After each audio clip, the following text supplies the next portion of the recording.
A lot of the tendency in EdTech is to program away a lot of the creativity so that everything is just being sort of adaptive, and adaptive learning is good. That's a good trend. But our approach is really more to equip educators with tools that can enhance what they're doing, that allows them to employ their existing knowledge and mindsets and skill sets to create these really dynamic learning experiences.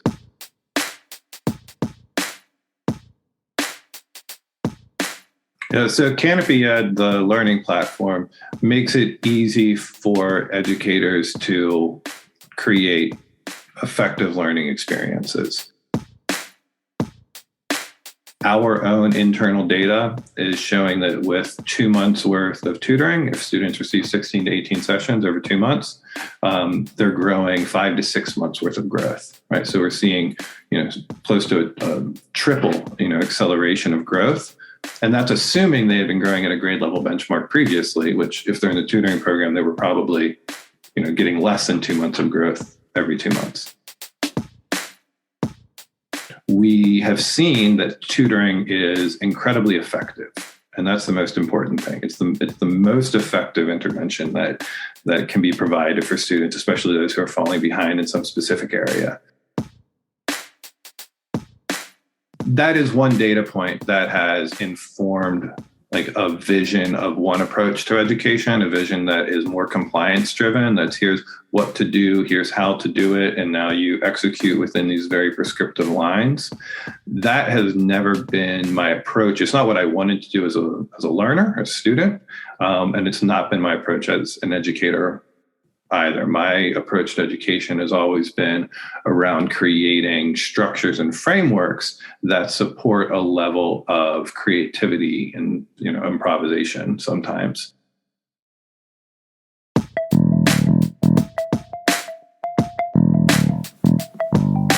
Hello and welcome to the Qualified Tutor Podcast, the podcast that brings you the latest in the world of tutoring, EdTech and education, and hopefully inspires in you the big change that each and every one of us is capable of. Qualified Tutor is an industry-leading tutor training organisation and online tutoring community for thousands of tutors around the world. This podcast is the voice of this community, where we aim to hear from tutors, teachers, entrepreneurs, coaches, business experts, students, tutorpreneurs, and more from the world of tutoring about what inspires them every day, how they can help tutors like you, and what they've learnt about tutoring along the way. The question is, what will you learn today? Hello and welcome, dear listeners, to the 114th episode of the Qualified Tutor Podcast. My name is Ludo Millett, the host of this podcast. Welcome back to regular listeners. Welcome to any of you for whom this is your first time listening to the Qualified Tutor Podcast. And of course, a huge welcome to today's guest, William Minton. Welcome, William. Hi, thank you for having me. It's a pleasure to have you on. Thank you for giving up a little bit of your time during this busy period for you. We will be finding out a little bit more about why this is a busy period for William and his business. But to give you an idea, listeners, of who William is and what that business is and why we've brought William on today, William is the founder and CEO of Canopy. Now, in addition to being an EdTech company that serves as a high-quality learning management system and learning platform, Canopy also runs a statewide early literacy tutoring program that serves hundreds of children across the state of Louisiana in the US. In fact, William and his team have been helping to run the Louisiana statewide tutoring program ever since the lockdown first hit. And this has allowed them, as William mentioned to me when we first met, it's allowed them to participate in larger conversations around the country on the most effective models of tutoring and plans for tutoring-led learning. So all pretty exciting, really. Now, a former classroom teacher and Teach for America member in New York, William has a pretty profound understanding of how to fight the challenges that face our education systems today. Canopy is but one highly successful solution to that. I'm sure there are many more solutions for the issues in our system to come, William. Now, this isn't your first podcast, is it, William? In fact, it's not even your first podcast appearance this fortnight, is it? No, I do these fairly often. I enjoy the conversations. That's excellent. Now, one thing you may never have been asked to bring to a podcast, William, is a look back to your school, your childhood days. And I gathered that you have located, either physically or in your memory, some feedback that you received from a teacher many, many moons ago. Is that right? Yeah, it's interesting. I really enjoyed this question, and it prompted me to sort of reflect back on lots of various feedback that I received from my college career down through elementary school. And one particular piece of feedback really stood out to me as having created an impression. This was from my 7th grade English class. And the assignment was to add another stanza to a poem. So there was this poem that had 3 or 4 stanzas to it, and it was sort of a melancholy tone to the whole thing. And so there was the assignment to create a final stanza to the poem. And I had in my mind, and I remember this very, very clearly, I thought, I'm going to make a twist. I'm going to take this poem and I'm going to have the last stanza be positive, and it's going to kind of like turn the tables on the earlier tone of it. I'm in 7th grade. I think I'm like 13 years old or something. And I think this is really clever. And so I write something. I think it's interesting. And it was graded by a teaching assistant. This is somebody who's in the classroom under the normal lead teacher because she's training to become a teacher and she's in charge of this assignment.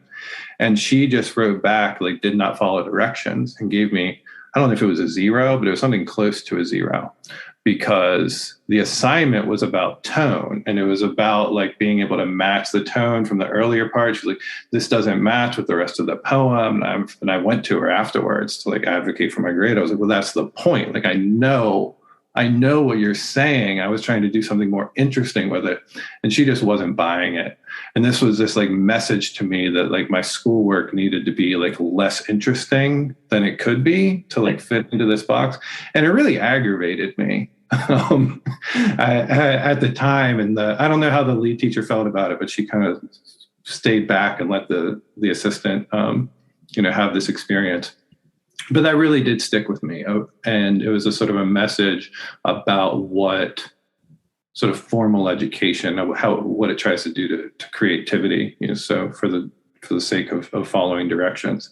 And that stood with me. I've gotten more positive feedback, as well, but that came to mind when you asked the question. So thank you for jogging that memory. I might do something else with that. Well, no, thank you for bringing that to this conversation.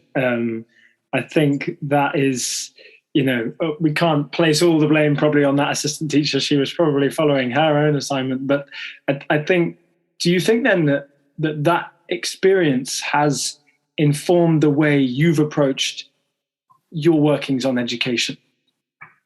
Yeah, I think that it's one sort of data point, right, that I use to juxtapose a lot of our approach to education, which, before being an EdTech company and running the tutoring operation, we did consulting, et cetera. And there's always an emphasis on participant agency, whether those participants are principals or teachers or students, whoever that is, sort of creating a framework that allows them to be creative and learn in interesting ways. That is one data point that has informed like a vision of one approach to education, a vision that is more compliance driven. That's here's what to do, here's how to do it, and now you execute within these very prescriptive lines. That has never been my approach. It's not what I wanted to do as a learner, as a student, and it's not been my approach as an educator either. My approach to education has always been around creating structures and frameworks that support a level of creativity and improvisation sometimes.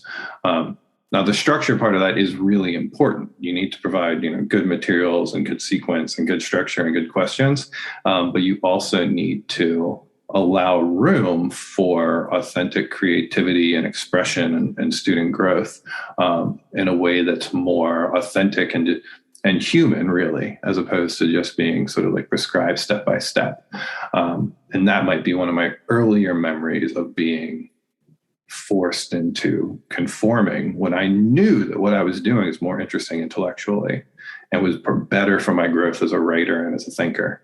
And I was being asked to roll that back. So that was interesting. And again, even as I'm explaining the story now, I'm thinking I might turn it into some content to make this larger point. So we'll see what I do with that later. Yeah.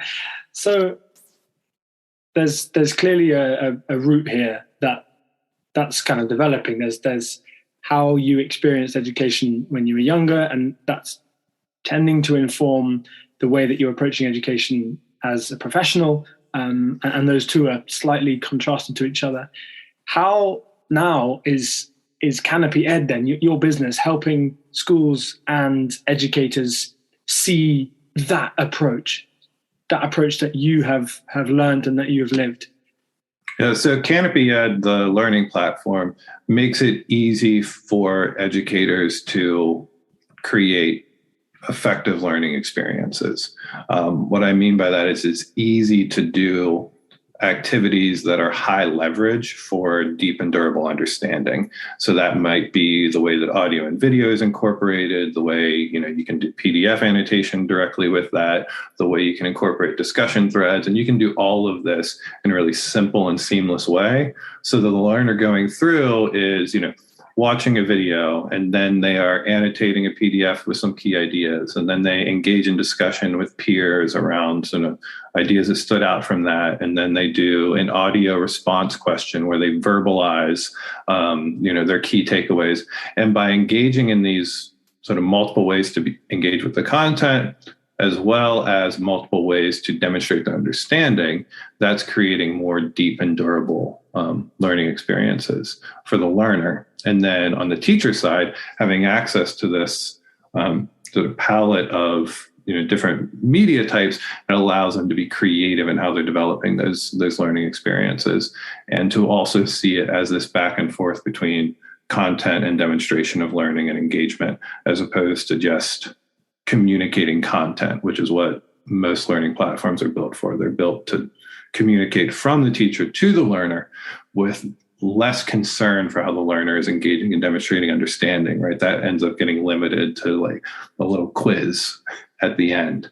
Then you call that engagement. And that's good. You should be able to do that. But you should be able to do a lot of other stuff that's woven throughout the experience if you're actually really serious about deep and durable learning, as opposed to just wanting to check a box for compliance so you can pat yourself on the back and say, I communicated it, I did my job. But talking isn't teaching. There's a difference there. And that's what the rise in EdTech should allow us to do, isn't it? Is to build even more interactive, even more engaging systems. And I feel we cannot miss out on that point in this conversation, William, because we've got you here, lucky enough to have you in front of us. And this has been a burning question for me ever since I joined the tutoring industry and ever since the lockdown hit, really. You say that your vision is your philosophy is to build systems in education that allow creativity in learning. How then do creativity in learning and EdTech interact? How do we make those two things work together? Yeah, so that's interesting because a lot of the tendency in EdTech is to program away a lot of the creativity so that everything is just being sort of adaptive, and adaptive learning is good. That's a good trend.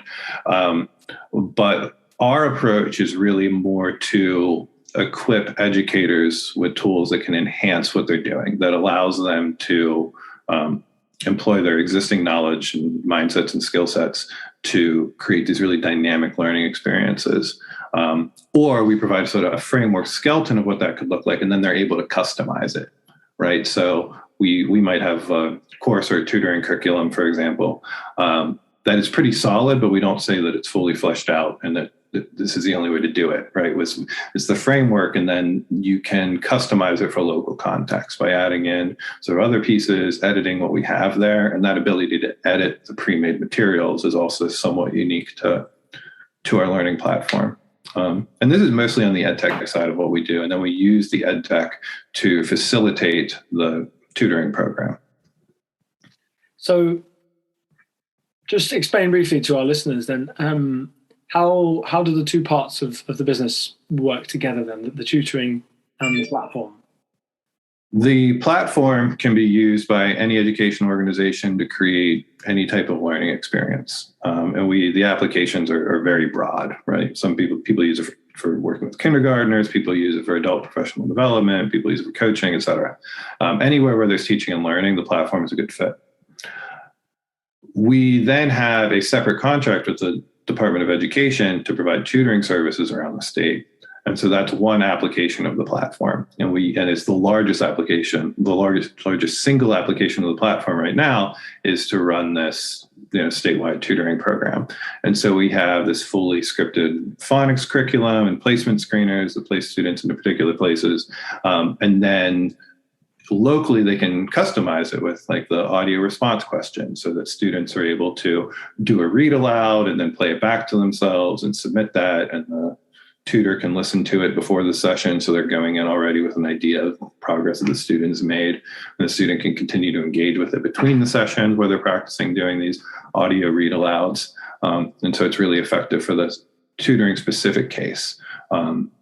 And the use of the audio attachment and video features makes it so learners can go through it even if they can't read very well, which most of our learners can't because they're in an early literacy tutoring program. So they can get the audio and video and then practice their letter sounds or their read alouds.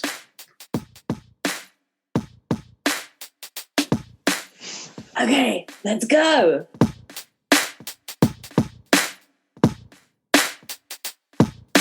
Welcome, everyone, to this, the 11 a.m. event on Monday, the 24th of January at the Love Tutoring Festival. Okay, here we go.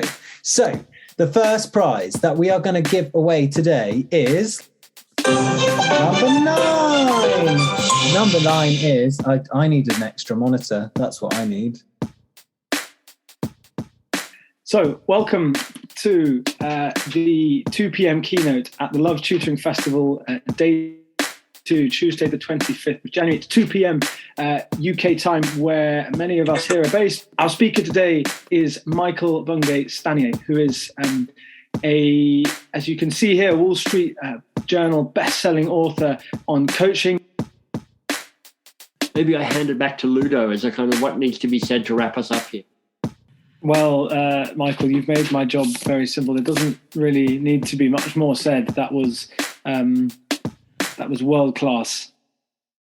Yes, for those of you wondering, those were just a few highlights from the incredible Love Tutoring Festival 2 that took place at the end of January of this year, 2022. The big news from Qualified Tutor and the Love Tutoring Festival team is that we're back from Monday the 27th of June to Friday the 1st of July. The Love Tutoring Festival 3 will return. The focus of this festival is on alignment and new beginnings. The festival will have a slightly different feel to it, but all of the main tenets will still be there. A host of amazing speakers, including world-renowned leaders in education such as Craig Barton, will be joining us for a festival fanfare of training and of connection. Those are the values which hold the Love Tutoring Festival together, and those are the values that we want you to come and take part in over the week of the festival. Head to qualifiedtutor.org/love-tutoring-festival, or simply head to our website qualifiedtutor.org to find out more and book your ticket today.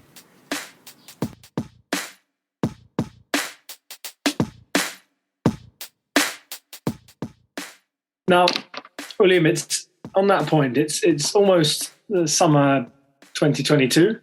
2 years on from our first kind of en masse venture into virtual learning, I guess. And you've talked a little bit there about how you've been helping in the state of Louisiana and running the tuition program there. Tutoring has had a massive couple of years. I think it's safe to say that. How do we make sure that this momentum is not lost then in tutoring? How does tutoring take the next step into its progress?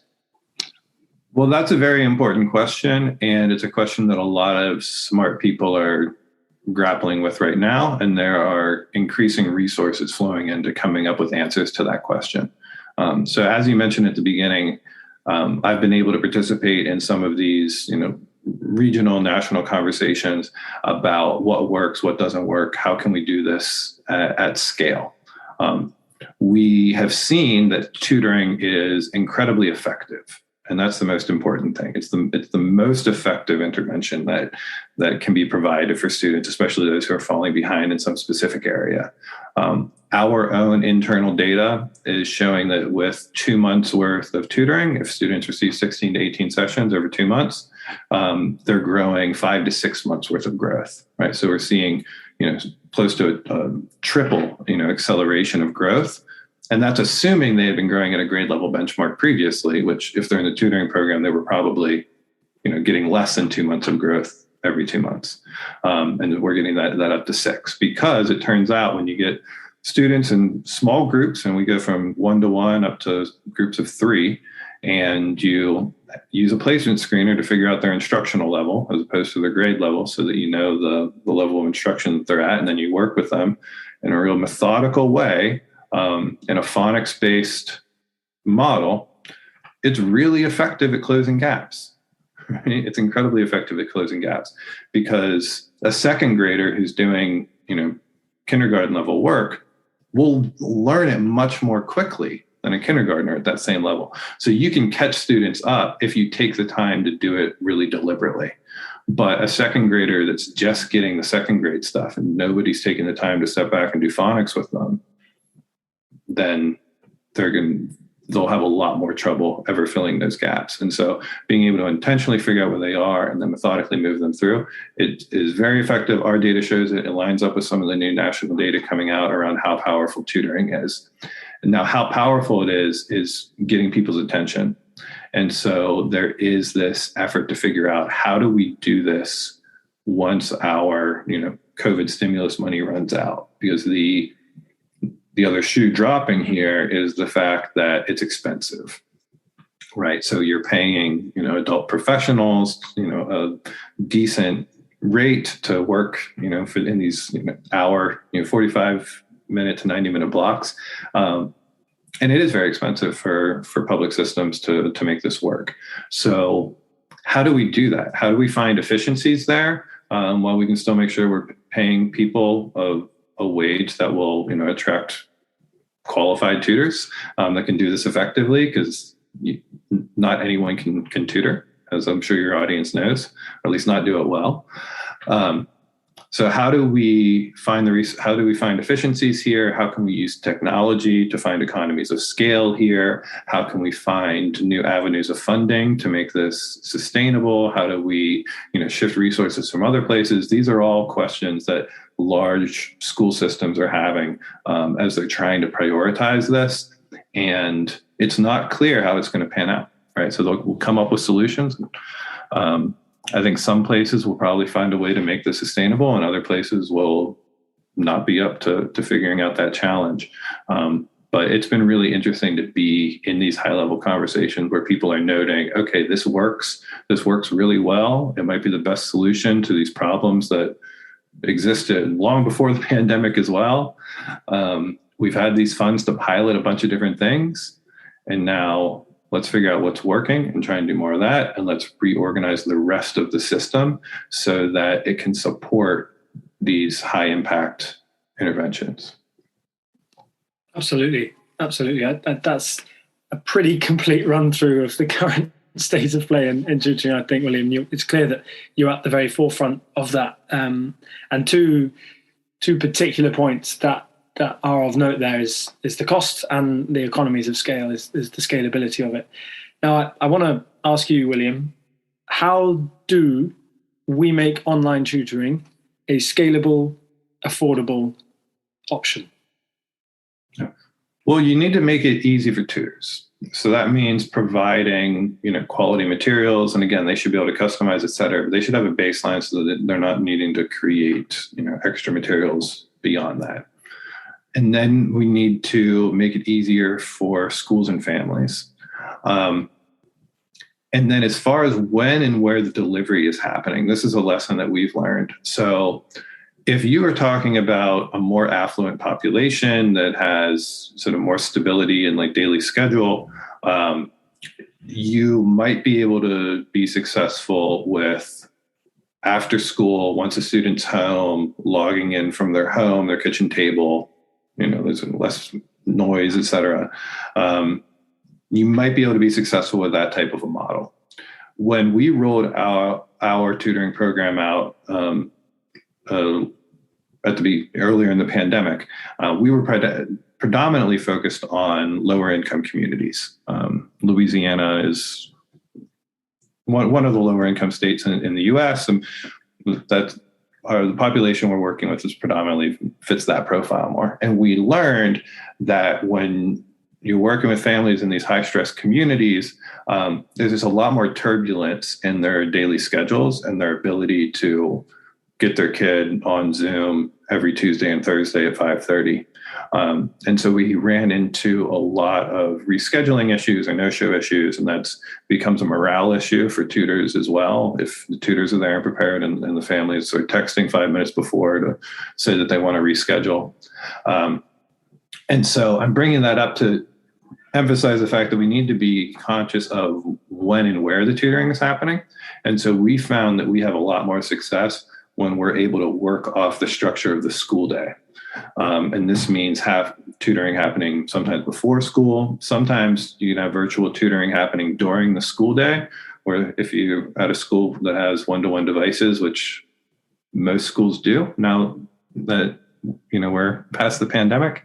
So students are sitting at the computer and they're working with a tutor who's from another state or another country, but it's one-to-one virtual, right? So working in the structure of the school day or immediately after the school day. The school day finishes but students are still at school, and then the family's picking them up afterward. And so to recap answer the question, what do we need to do to make it more sustainable? We need to make sure that it's easy for tutors. We need to make sure that it's building off of existing structures for students to be able to find the time. And we need to make sure that we are, measuring progress.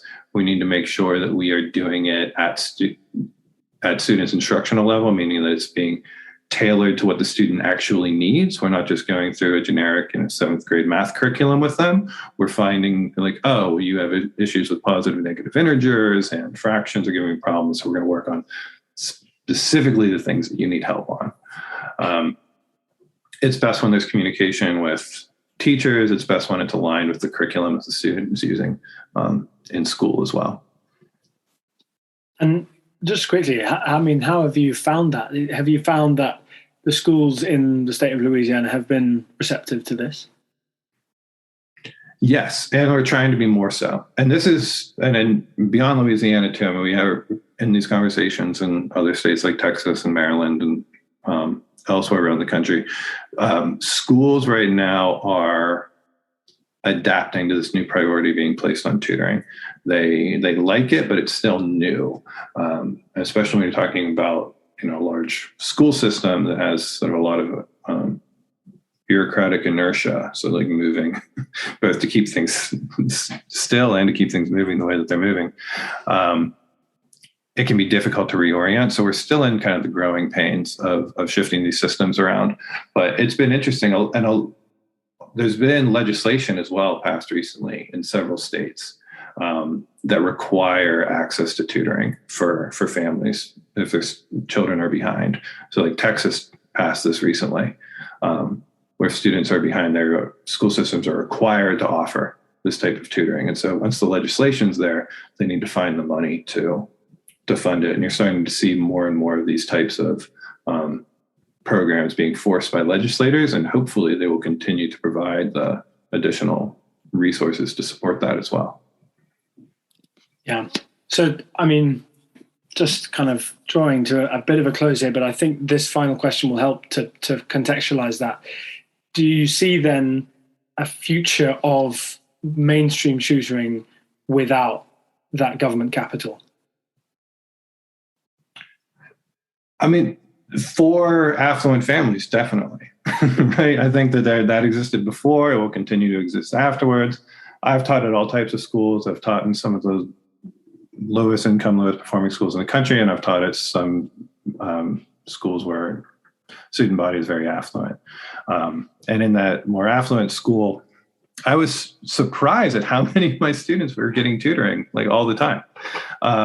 And that's great for them. And it works for them. I'm glad they had access to that opportunity. It was already very much a part of the student culture and the parent culture that you get tutors and you get individual coaches for sports and this type of thing. That was happening before. It will probably accelerate and be happening even more in the future.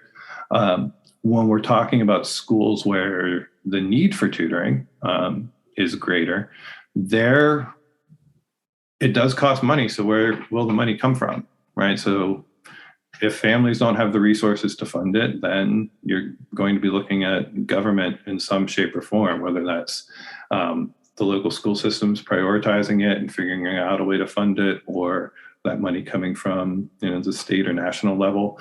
But we will need the funding. Now, whether it has to be in addition to what's currently out there, or if there are ways that we can find efficiencies in existing budgets, which there usually are in public education in the US, that's another question. So I think there's the managerial will to dig into the budgets, and taking money away from somebody who's already getting it is always going to be politically tricky. But if there's a way to do it, and I'm hopeful, maybe even optimistic that we can make it work, but it's a question that hasn't been answered yet. So it'll be really important over the next couple of years here, as the stimulus money sort of gradually goes away, for the people that see the power of tutoring and the effectiveness to be very bold and very vocal about sharing their data and their family testimonials, and try to use that as a way to secure more sustainable funding for this. And again, that's developing those models is what a lot of groups are trying to do. And we've been able to be at the table for those conversations and share some of the lessons that I've mentioned here. So I'm hopeful we can make it work. Maybe I'll be optimistic once we start to see some more traction with it. And now, a quick word from last week's guest, Tanya Kojaste. Hello, this is Tanya Kojaste from Uber Tutors and Fearless Knowledge. Ludo, who is the host, is an incredibly humble, genuine, and like-minded person who I had a great time speaking to and having lots of laughs with. I also loved being asked amazing questions about my whys, why fearlessness, vulnerability, and emotional intelligence goes so deep into the fabric of everything that I do at my two companies, and why it matters so much.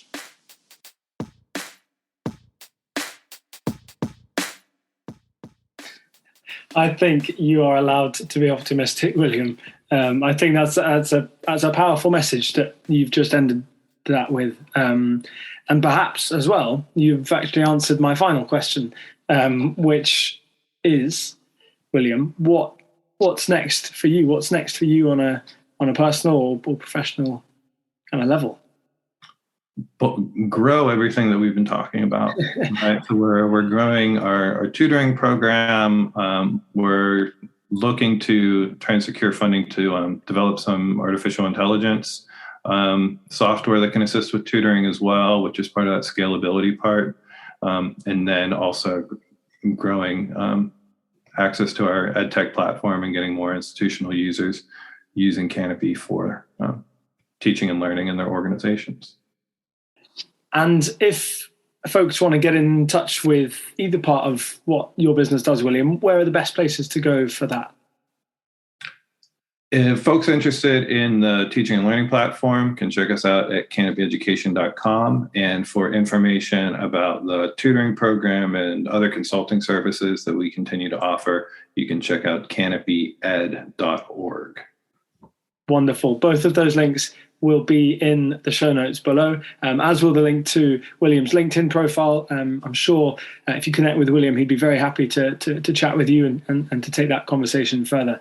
There's also, as we spoke about at the very start of this episode, William recently appeared on the Teacher Career Coach podcast with Daphne Gomez. So make sure you have a listen to that before the next episode of the Qualified Tutor podcast comes out, which I know is already in your diary. So all of those links will be in the show notes below. But for one final time, for this episode number 114, a huge thank you to you, William, for joining us. Thank you. Thank you, Ludo. I've really enjoyed it. And we will see you all next time. We'll be chatting to Sheena Aga about conversations around the curriculum and vocabulary and reading. So do join us for that as well. Thank you, William, and see you all next time. Cheerio.